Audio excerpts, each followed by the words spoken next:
Kasus meme stupa mirip Jokowi, Roy Suryo didakwa lakukan ujaran kebencian hingga penistaan agama.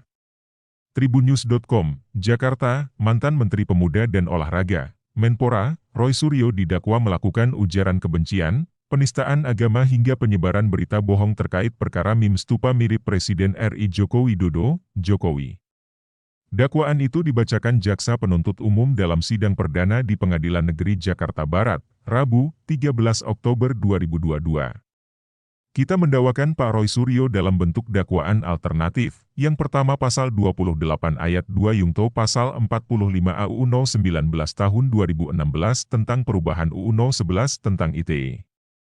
Kedua, Pasal 156 AUU Hukum Pidana atau ketiga Pasal 15 UU Nomor 1 Tahun tentang Peraturan Hukum Pidana, kata Jaksa Penuntut Umum Tri Anggoro.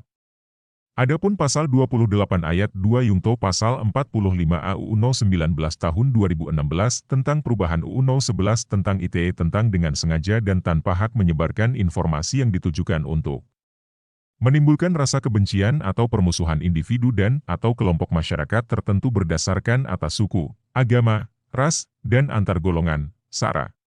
Selanjutnya, Pasal 156A Kitab UU Hukum Pidana yakni dengan sengaja di muka umum, mengeluarkan perasaan atau melakukan perbuatan yang pada pokoknya bersifat permusuhan, penyalahgunaan atau penodaan terhadap suatu agama yang dianut di Indonesia.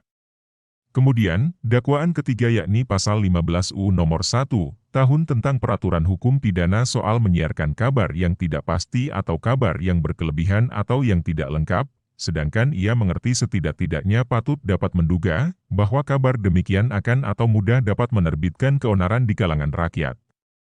Terkait masalah yang unsur pasal tadi yang kita bacakan tadi, akan kita lakukan pembuktian melalui pemeriksaan ahli dan saksi, ucap Tri.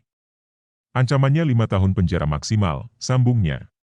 Sebelumnya, Roy Suryo bakal menjalani sidang perdana dalam kasus meme stupa mirip Presiden RI Joko Widodo, Jokowi, di Pengadilan Negeri, PN, Jakarta Barat, Rabu, 12 Oktober 2022.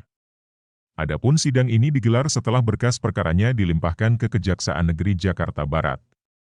Adapun pakar telematika itu melanggar Pasal 28 Ayat 2, Jo. Pasal 45A Undang-Undang Nomor 19 Tahun 2016 tentang perubahan atas Undang-Undang Nomor 11 Tahun 2008 tentang Informasi dan Transaksi Elektronik, Pasal 156A Kitab Undang-Undang Hukum Pidana dan Pasal 15 Undang-Undang Nomor 1 Tahun 1946 tentang Peraturan Hukum Pidana.